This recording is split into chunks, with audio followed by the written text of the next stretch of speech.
The substrate that you choose for your saltwater aquarium as you're getting it set up could set you up for success, or it might guarantee that you spend the next few months or even years fighting problems that could have been avoided if you made a better decision. We're going to talk about 5 main different types of substrates in this video, or maybe 6, and basically the definition of substrate is whatever material it is that you put in the bottom of your aquarium, like sand. Some people don't use sand and some people don't run anything at all, and there are pros and cons to all of the different types that you might choose for your aquarium. And the different types of substrates can definitely affect your aquarium in different ways, from biological filtration to the aesthetics of the tank, and you may even choose later down the road to have some livestock that may not be compatible with the substrate that you have in your tank. And the first one that we're going to talk about is Aragonite-based sand. Now, this is one of the most common types of substrates that we find for saltwater aquaria, and even one company like Carib Sea, they have multiple different versions of substrates that they sell. One of the awesome things about these is they are made from calcium carbonate, which helps to buffer the pH in your aquarium. And when I say buffer, what that basically means is that it helps the aquarium resist change to that parameter. You can think of it as a shock absorber on a car.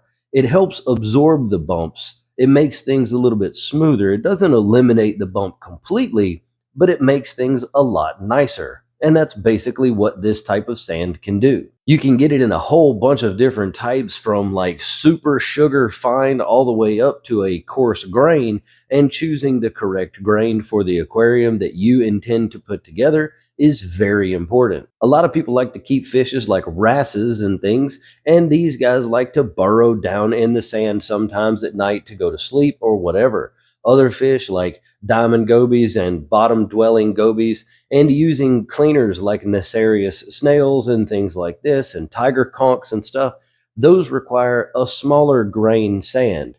Now, you don't really usually want to go too small unless it's going to be a low-flow aquarium, because this stuff can really blow around a lot if you have a lot of flow in your tank. So if you're going to be choosing an Aragonite-based sand like the ones that I've mentioned, like Fiji Pink is very small grain, it blows around a lot. If you've been familiar with my channel for a while, it's what I had in my big tank before I tore it down for the reset. But this time, I'm going back with Carib Sea Special Grade. It's a bigger grain size, but it's still small enough for those sand sifting organism and bottom dwellers to be happy. Now, there's another type of substrate that's kind of similar to this, and it is large grain crushed coral. Now, these grains are big, like the size of a pea, or even a little bit bigger than that, and these are not very good for bottom dwelling fish. Now, some will be okay, like diamond gobies and stuff. They'll still be all right with this. They'll literally pick a corner or pick a rock, and they'll take the rocks, the substrate, out from underneath your live rock, and they'll make a burrow down there and be a big pile of the rocks around the entrance to their burrow. And that's really cool to watch. Now, something big like this type of big substrate, it has a very high buffering capacity. In this particular tank, after I put this substrate in here, the calcium and alkalinity started to rise after about 2 or 3 weeks of it being in the tank. But that presents a problem because it's almost uncontrollable. If you use too much of this and your pH remains too low, it's going to release more calcium and alkalinity into the tank that maybe you want. And I'm in that situation right now. My alkalinity in this frag tank is about 13, and that's way higher than I would actually like it to be. That's why my maricultured torches right now are super pissed.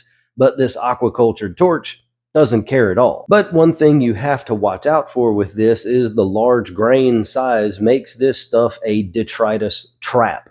Now, that might be good if your tank has a problem with nutrients not coming up to where you want them to be, and you want things to be, more stable, and you want to trap a little bit of that detritus so that it can break down over time and provide nutrients to the aquarium. You might consider putting a layer of this inside your refugium in your sump or something like that. Just be careful how much of it you use. And in fact, this used to be a way back in the day, and I know a lot of people still do it now. We would take this crushed coral and put it in a media bag, run it in our sump or something like that, and that allowed that stuff to break down over time it would release calcium and alkalinity back to the aquarium, and that made it so that we didn't have to dose as much calcium and alkalinity into the tank. It was a sort of long-term time release solution, and it absolutely still works today, and it's a very easy way to do that. Now we're going to step away from grain size and buffering capabilities for a second, and we're going to talk about the differences between live sand and dry sand. And it's basically exactly what it sounds like. Live sand has been seeded with beneficial bacteria. Now there's a couple different kinds. You can get wet live sand, or now these days we are even able to get dry live sand, something like the Carib Sea Ocean Direct, which is what I almost went with for my tank, but I was able to get the special grade on a super sale, so I went with that one instead. But the Ocean Direct salt actually is seeded with what they claim to be 1,000 times more beneficial bacteria, and then it's sort of dried out a little bit. And the bag can breathe. So there's always oxygen being introduced into the sand, into the bag, keeping this beneficial bacteria alive. And of the reports and the reviews that I've read, the stuff absolutely seems to work, but I have not tried it myself. I will in the future. I have another tank coming. Now, dry sand is basically the exact opposite. It's completely dead. It's totally inert. There is nothing beneficial about it other than it is sand and will provide a substrate.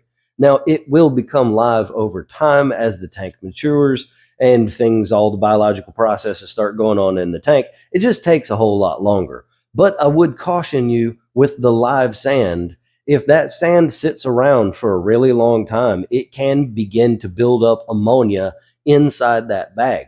So when you put that stuff into your aquarium, let the tank run for a couple of days, maybe 24, 48 hours, something like that, and then test the ammonia before you start your nitrogen cycle, before the addition of any bacteria or any ammonia or even any fish or anything like that. You might be surprised at the ammonia level that's already in the aquarium that came from those bags of sand. Now, live sand is usually more expensive than plain old dry base sand, and that's sort of the offtake from the, one from the other. But the benefits of running live sand in your tank right from the rip far outweigh the cons of spending a little bit of extra money. And now let's talk about a sand that is a little bit of a hot debate in the saltwater aquarium industry, and that is black sand. Now, this sand usually has two things that are kind of going far against it, and they are magnetic particles found in the sand and also silicates. Neither of these things are great in large volume. We don't want things that have magnetic properties, usually ferrite or iron of some kind, in the aquarium. That's just not going to be good for us. There's a multitude of problems that come along with that, one of which is getting stuck to your magnetic floats and scratching your glass, or especially if you have an acrylic tank, this is really bad and can go very bad and be very expensive very quickly. With the silicates, it's not that big of a problem. As the tank develops its microbiome and stuff, the diatoms are going to eat, get rid of the silicates for you. They're going to use them and consume them up. But it could mean that the ugly phase in your aquarium is much uglier and lasts much longer than it really has to. Now, no one can really deny the aesthetic, things that come along with using the black sand in an aquarium. Some people think it looks absolutely great. I don't personally care for it myself. I like a more natural white-looking sand.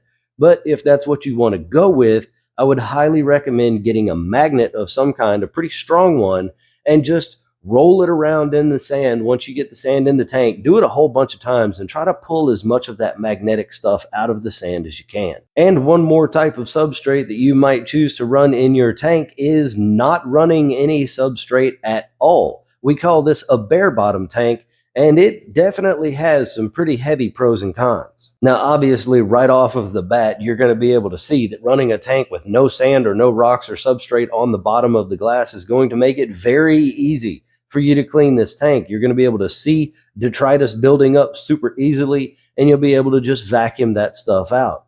But it comes at the cost of having a limited microbiome surface area in your aquarium.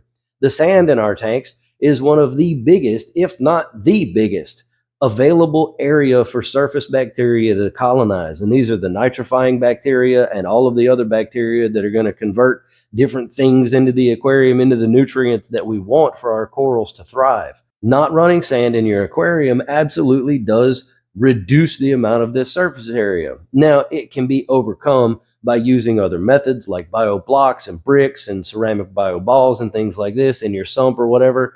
If you have a sufficient amount of live rock in the tank, it also really doesn't matter all that much. But I would caution you that nitrogen cycling a bare bottom tank usually takes quite a bit longer, and you're probably going to want to run a lower fish bioload in an aquarium like that than you would with one with a sand bed. This is very popular for people who want a sort of SPS or hard stony coral acropora only tank. And it's perfectly fine to do this, but it does come along with those cons that I mentioned before. I personally don't like bare bottom tanks. I like to have that sand in there for the same reason that I don't run black sand in my tanks. But if that's what you want to do, just make sure that you're doing your research ahead of time and you build your system able to support the biome that you need on a bacterial level. So I've mentioned a bunch of things, but let's condense the functionality down into 4 main bullet points. You're going to have a biological role for the substrate. You're also going to have a buffering capability of some substrates you might want to use. You're going to have a habitat consideration for the animals that you're going to be putting in, and you're going to have the aesthetic reasons. These are the main 4 things that are going to control which substrate you choose for your tank. So here are the things that you need to consider. First, you need to identify what type of tank you're going to have. Are you going to have a fish-only tank, or are you going to run like a mixed reef with all different types of corals, or do you want to try your hand at an SPS-only tank? And that has a huge impact on which substrate you're going to choose for all of those reasons that I've already mentioned. The type of substrate that the livestock you want to keep needs to be matched to those animals, because if you don't, then those animals are not going to thrive as well as they would in a tank that has that properly matched substrate. But there's one thing that we didn't talk a real whole lot about, but I did mention it, and that's the maintenance implications of different types. Small grain sands are going to require you to buy more sand sifting animals like Nassarius snails and tiger conchs and possibly even a sand sifting sea cucumber. I would personally stay away from sand sifting starfish unless your tank is a year or more old, very mature, and looking good. Most starfish don't belong in our aquariums, but that's a topic for another video, so make sure that you're subscribed to the channel so you catch that when I drop that topic. The aesthetic considerations for what substrate you're going to run is just basically down to personal choice. I like the way that the natural sand, the smaller grain sand, moves with the flow in the aquarium, and it establishes sort of its own sort of pattern and whatnot in your tank. But some people don't like that at all. They want their sand to be basically flat and just have a really clean, flat, even look. This is totally up to you, but choosing the right kind of sand that's going to give you that look that you want is very important if aesthetics are one of your top priorities. Continuing on with the maintenance implications of this, vacuuming your sand bed is one of the most hotly debated topics in the hobby. A lot of people advocate for not vacuuming a sand bed, while others advocate for doing so. And this is one of the problems that we're seeing in this hobby. There's so many different ways to be successful. The main thing is consistency and stability. If you choose to start vacuuming your sand bed, don't do the whole thing all at one time. Do a small little 6 or 8 inch square every week when you do your water change, and the next week do another section on the other side of the tank. But if you start this process, you need to be prepared to continue doing that process. You want to remain consistent with it. But on the flip side, if you choose not to ever vacuum your sand bed, which is the method that I choose, I haven't vacuumed the sand in any of my saltwater tanks in 20 something years, then you need to make sure that you have animals that are going to be in that sand bed doing that job for you. All those ones that I mentioned before, and there's even a few others that like diamond gobies and stuff that will sift the surface of the sand around. That's the offset, and I want that ecological impact in my tank with all of those animals doing that thing. which is why I choose the sand that I do. But you definitely want to make sure that you avoid over cleaning the sand. As I mentioned early on in the video, it's one of the biggest, if not the biggest, surface area for beneficial bacteria to grow in our tanks. And consistently vacuuming all of that out is reducing your bacterial biome in the aquarium and could potentially lead to problems. One such problem is hitting a pocket of hydrogen sulfide that's built up in an area of your sand that has become a little deeper than you might want it and releasing that into the aquarium. That is extremely toxic and potentially lethal in just a very short amount of time.